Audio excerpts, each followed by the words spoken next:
Bonjour. Arnaud Demanche est avec nous. Bonjour Alors, Arnaud. voilà, vous le voyez, j'ai essayé de m'adapter à la mode autour de cette table. Arnaud Chignon. Je me suis fait un petit chignon moi aussi. C'est un début, hein. J'ai pas vos crinières de lion, moi. On attend toujours C'est Manu. très J'essaye. Allez Manu. Alors, ce matin, j'ai une bonne nouvelle. Ça après, faut Ok. secouer. Ouais. L'Oréal, parce que je le vaux bien. Ce matin, j'ai une bonne nouvelle. La guerre au Proche-Orient continue. La phrase n'est pas finie, hein. Attention, c'est pas ça la bonne nouvelle. La guerre continue, mais un homme œuvre pour la paix. Didier Deschamps a dévoilé sa liste de joueurs pour affronter Israël lors du prochain match. Et en attaque, il y a Randal Kolo Muani et Marcus Thuram. Donc, aucune arme offensive d'envergure ne sera utilisée contre les Israéliens ce soir-là. Parce qu'en termes de puissance de feu, les deux là, on est quand même plus proche du pistolet à eau que du missile balistique. Merci Didier, Oui. ange de la paix. Sinon, malheureusement, le conflit continue. L'Iran a déclaré qu'il lançait des missiles pour envoyer un message à Israël. C'est compliqué comme moyen de communication, hein, le missile. Et en même temps, je comprends qu'il fasse plus tellement confiance au talkie-walkie et au beeper. De son côté, la France a envoyé son nouveau ministre des Affaires étrangères, Jean-Noël Barrot. Oh, alors là, ça tremble dans les chancelleries. On leur envoie l'ancien porte-parole du modem de François Bayrou. C'est quand même pas rien. Il en a négocié des affaires compliquées, hein. La répartition des créneaux de la salle des fêtes de Bagnères de Bigorre pour les meetings des candidats aux législatives, il a quand même fallu négocier avec le club de danse country. Enfin, c'était pas évident. Donc la France a choisi de sortir l'artillerie lourde pour ce conflit. C'est bien. Hein, déjà que les Israéliens n'avaient pas peur d'Hassan Nasrallah, je ne sais pas si Jean-Noël Barrot, ça va les impressionner, quoi. C'est pas sûr. Tout autre chose, un scandale dans l'église. Arnaud Demanche, un prêtre belge a été écroué après la mort d'un prêtre britannique avec lequel il avait pris de l'ecstasy et du poppers lors d'une soirée chemsex. Oui, les lancements sont bien, Ah ouais. hein, les lancements sont sympas. Gratiné. Donc, il l'a invité chez lui et il lui a dit « Prenez et sniffez-en tous. Ceci est de la bonne, livrée pour nous. » Toute la communauté catholique est sous le choc, évidemment. Bien sûr, ils sont habitués au scandale sexuel. Mais là, la victime est majeure. Hein, ça, c'est nouveau. Alors, des soirées chemsex dans l'église, mon Dieu, ils ont osé quoi. Saint-Pierre-Palmade, priez pour nous. C'est une drôle d'idée de faire des soirées chemsex avec des curés. C'est un peu comme organiser une conférence réflexion autour de l'évangile selon saint Marc au Pipe Show le Mirliton à Pigalle avec des pôles danseuses slovènes et Rocco Siffredi. C'est le même truc mais dans l'autre sens. Après, je le comprends, le prêtre belge. Moi aussi, si j'avais une soirée sexe avec des vieux curés, je me motiverais avec de la drogue. Tiens, j'ai une devinette. Vous savez ce qu'il y a de pire qu'une Non. soirée chemsex avec des curés? Non. Une soirée juste sexe avec des curés. En fait, c'est affreux, quoi.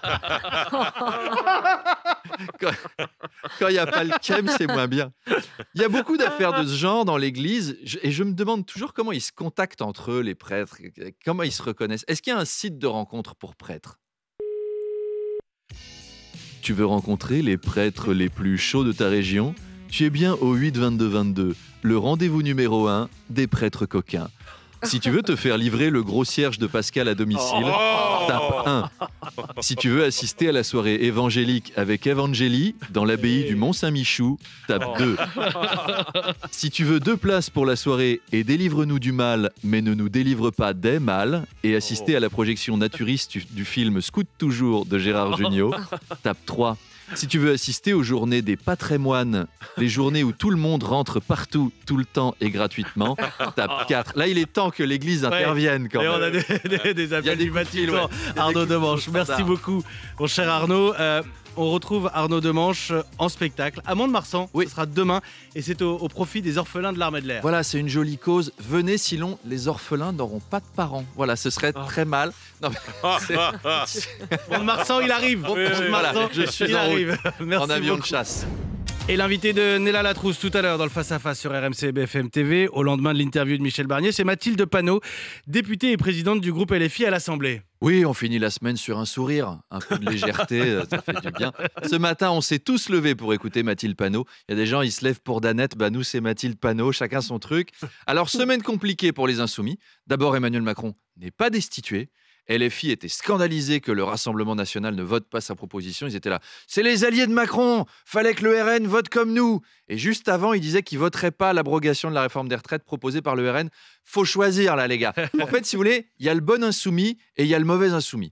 Le bon insoumis, il a un vote en commun avec le RN et ça emmerde Macron, c'est un bon insoumis. Par contre, le mauvais insoumis, s'il a un vote en commun avec le RN et que ça emmerde Macron, c'est un mauvais insoumis, si vous voulez. Si vous voulez, le bon insoumis, il emmerde Macron en votant avec le RN, c'est un bon insoumis, mais le mauvais insoumis, il emmerde Macron en votant avec le RN. C'est pas bien. Bon, Mathilde Panot était à l'Assemblée pour écouter tout le discours de Michel Barnier mardi, et en plus, le Premier ministre s'est payé le luxe de la recadrer parce qu'il l'avait jugée agressive. Il a dit « Plus vous serez agressive, plus je serai respectueux. » Ça va donner des drôles d'échanges. Monsieur Barnier, votre gouvernement, c'est une honte. J'entends votre colère, gente dame Panot. Merci de la partager, c'est fort urbain de votre part. Eh ben, nous voterons la censure de votre gouvernement d'incapables. Madame la comtesse du Panot, j'entends la fougue de la jeunesse. Eh bien, dans cette attente, veuillez agréer, madame, l'expression de mes sentiments les plus distingués. Voilà, vous justifierez cette noble position à 8h30 dans le prestigieux face-à-face avec la marquise Nella de la Trousse du Troussinant. Eh bien, à tout à l'heure, les troussineux.